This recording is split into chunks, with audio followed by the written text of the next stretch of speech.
we left off at me sending a text to my dad, letting him know I needed to talk to him. And so we go from there. So I ended up meeting up with my dad. I drove over to the town that he lives in, and we met up at the park. And at first it was a little cold. It was spring, and springtime in New Mexico can still be a little chilly. So I remember it was still a little too cold to sit outside at the park. So I got into his car, and we sat in there and talked for a little bit. So the first thing I said was, listen, all my life I have dealt with feelings about how I look, and I've always had kind of a perception of who I might be, but wasn't too sure about it. And I decided to, take matters into my own hands, because I had been questioning myself for so long in regards to my identity. And so I decided to take a 23andMe DNA test. He was very quiet, and he was very stoic, but he just was listening. And that's generally how he is. He's a listener, and he's going to let you talk. And so he's also a very relaxed person, very quiet, very calm, extremely calm. And so he was, just like that same energy, but I could feel there was a little bit of tension. The tension wasn't toward me. I could feel that it was just a tense, like, here we go, like she knows. And probably some tension toward my mother, his ex-wife. So, anyhow, I managed to explain the whole situation there and what my reports showed, and that I had had a conversation with my mom already, and it was tough. I got very emotional. I did cry talking to him. I wasn't in tears with my mom. I didn't get emotional talking to her about it. And I think it's because it's two different things, when you're questioning something like that, where you're questioning the paternal side or your father, obviously your mother is the first person you have to question, right? Like, if you're not sure something about the paternal side, you go to the maternal side.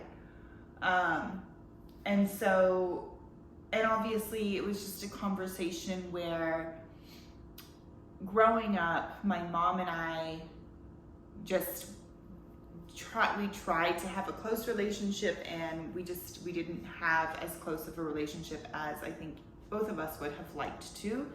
And I explained that a little bit in part 3. But my dad and I did. My dad and I were extremely close. Growing up, I was daddy's girl, and we were extremely close. So coming to this recognition that this man who raised me, who I am extremely close to, who's been my dad, and who has filled in all of those roles as a father, is not my real father. That was an emotional conversation to have, and also on the other end of that, it was hard for me because I didn't know what he was feeling from that, or how much he had felt from that, or what all he had experienced and lived through in raising me, what could have been going on in the back of his mind at times, or like what thoughts he might have had, and what was being held on to in his own body. in regards to the truth. And yeah, so, you know, it was an emotional conversation for me. So he was, you know, we were in the car, so we were both, you know, facing forward, but we weren't facing each other because it was a very tough conversation to have. But I remember, you know, kind of like looking over every time I would say certain things and like tried, you know, but he wasn't making any eye contact. He was very stoic and facing forward. And so whenever he, you know, gathered his thoughts and things, he corrected some versions of what my mom had told me, because I shared with him the story that my mom had given me. And again, like I said, I'm not going to go into what their stories were. There were just different versions, even though they still lined up to, you know, being the same person who's my biological father, and the same, like, they eventually come into the same path. They just don't start off the same way. And that's okay. Anyway, so, so he proceeds to share with me what, you know, his version of the story is, and explains to me that, you know, indeed this did happen, and that he never knew for sure, that because there was a possibility that I was still his, and so he never knew for sure, and he also revealed to me that he never wanted to know. So he mentioned that he did at one point get a DNA test to be done on me, and I think he either never went through with it, or he did and he never got the results, or he just never looked at the results. I mean, he just decided he didn't want to know, and he just left it at that. And so for me, I was then realizing, oh my goodness, like, I just delivered the news to him for the first time, in a sense, you know, like, he had questions, of course, when I was growing up. He would, you know, he was saying to me this day, you know, yeah, I would look at you and definitely think you looked, you know, more Black than Hispanic. And I would look for signs of you in me and stuff like that. And so he did struggle with it. And of course, rightly so, you know. But I don't think he wanted any of that to come in between the relationship that we had. And I don't think he wanted that to come in between raising me. And so he just chose not to know for sure. So here I was giving him the truth for the first time. And anyhow, we had a really good conversation around it, and there was no like anger or animosity. And he said, you know, you're my daughter and that's it, and Noah's my grandson and that's that, and you know, I love you both. And that's kind of how we sealed the conversation. And so it was a very good conversation to have. Obviously very difficult, but it was needed. So,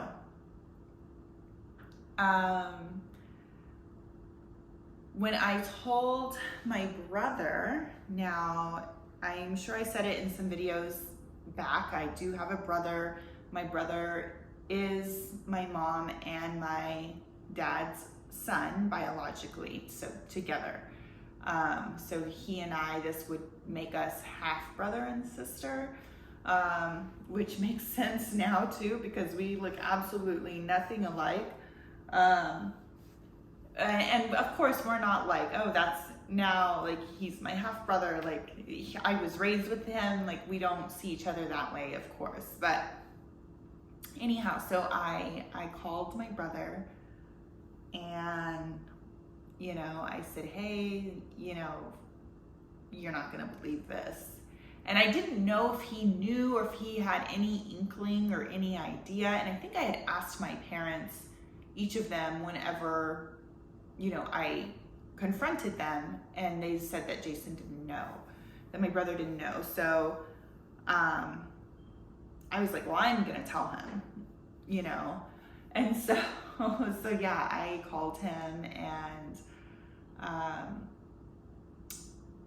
he was like, what the fuck? And that's like literally all he was saying for a few minutes straight, and totally caught him off guard.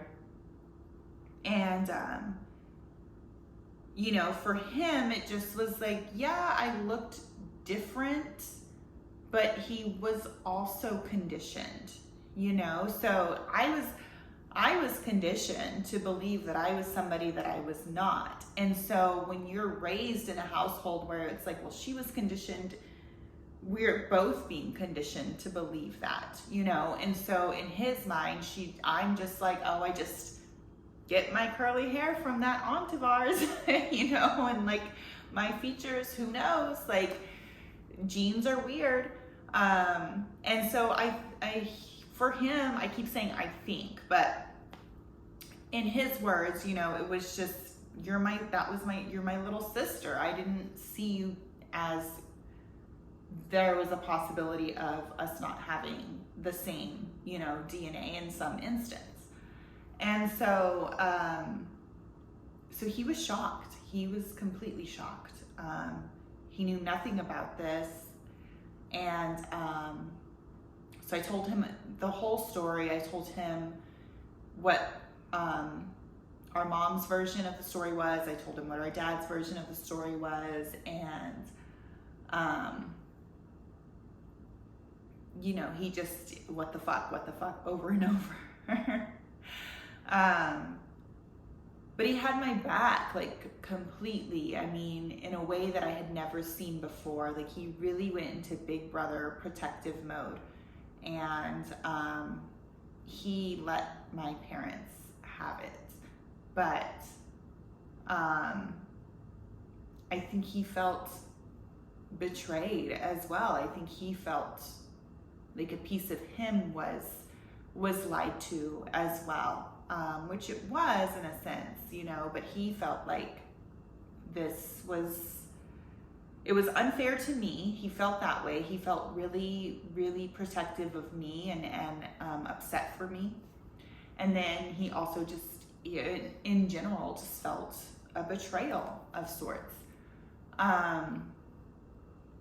So yeah, he had his own conversations with my parents, and those were very difficult for him to have with them as well.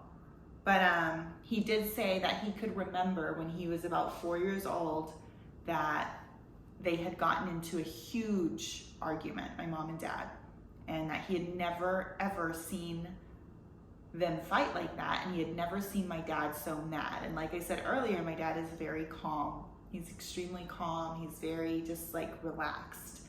He has got a very cool energy to him, very quiet. And so my brother's like, I had never seen dad this way.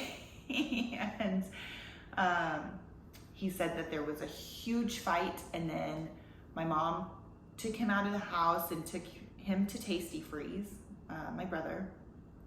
And then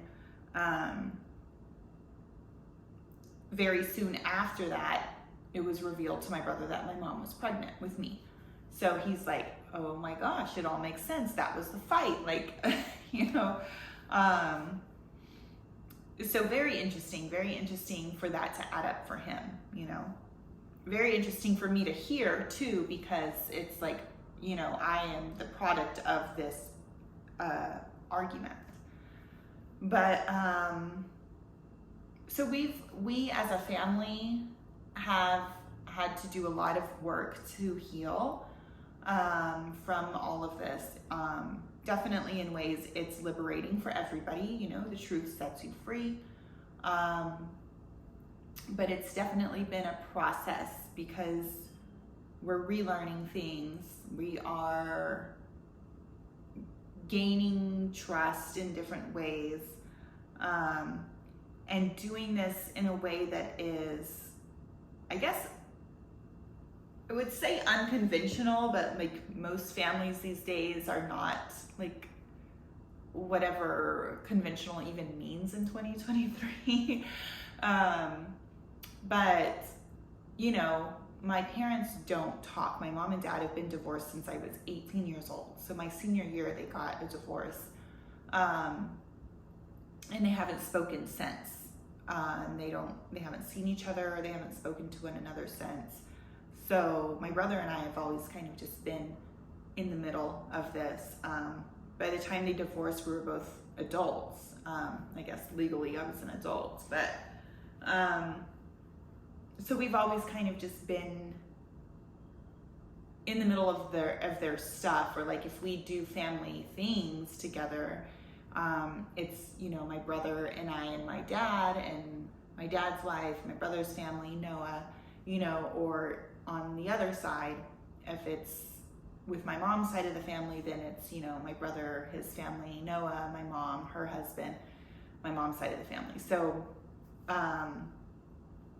so we haven't been able to heal as a unit of 4, which will likely never happen. But as units of 3, I believe, we have been able to work things out where we have spent time together, and had certain conversations regarding this. My brother and I have our own private conversations regarding it, and our little, you know, tidbits about things and things that we noticed growing up that, you know, we think of now that we hadn't thought of then, or that we didn't see as abnormal then, but now we're like, is that normal? Like, do you remember when this happened? You know, so things like that. And so we're just like kind of discovering ourselves as adults and seeing our parents as human beings, living life and learning lessons along the way, just as much as we are doing the same and healing our own shit, you know? And so, what a ride. It's been very interesting. When I did share this information with Noah, at the time he was 12? Yes, he was 12. And he was like, Mom, I always knew you were Black. So to him, he was just like, I always knew. And he was like, straight up, he was like, I always wondered why you would tell people you were Mexican. It just didn't make sense to me. I was like, he's like, I would sit there and in my head be like, my mom's not Mexican. I don't know why she tells people she's Mexican. And he even, you know, my dad has helped with Noah since Noah was a newborn, since Noah was a baby. And so to Noah, that's grandpa. But even he said that he had questions at times because he would think, well, I don't see like the resemblance between you and grandpa. And he said he never told me these things because he didn't, you know, he's a kid. Sometimes kids just think that they're supposed to stay in their lane or whatever. And so he just never felt like he was supposed to bring those things up. But he was like, I just never saw how grandpa was your dad. And when your own child is sitting in front of you at age 12, you know, saying that he thought these things since he was very young, you're like, wow, like, that's amazing. It's amazing. He saw me before I even saw myself. So, yeah. I'm gonna leave it there for now. In a future video, I'm more than happy to do some follow-up stuff around this, Q&A. If you have any questions for me regarding any parts of the story or anything that I may not have mentioned that you're wondering about, or anything about how I'm living life now and what it's like for me to go from, you know, being one race to another race, which is comical. I can tell you some stories around that, you know, share with you what it was like telling my friends who grew up with me, any other family members who have now found out the truth, yeah, I'm happy to share anything, and I'll do those things in future videos. I don't want my entire YouTube channel to be around the racial identity part. There's a lot more to me to share than that, and I have a lot more to offer, and I'm excited to do that. And I'll also just do some very basic, like, get ready with me, spend the day with me. I'm really not that exciting, but I'll try to make it as, exciting as possible. No, honestly, it's just gonna be real. It's just gonna be real. So thanks for tuning in. If you've stayed this far to part 4. Yeah, I was saying it right. If you've stayed this far up through part 4, thank you so much. There's more to come, and I hope you'll stay tuned and you're enjoying my tutorial.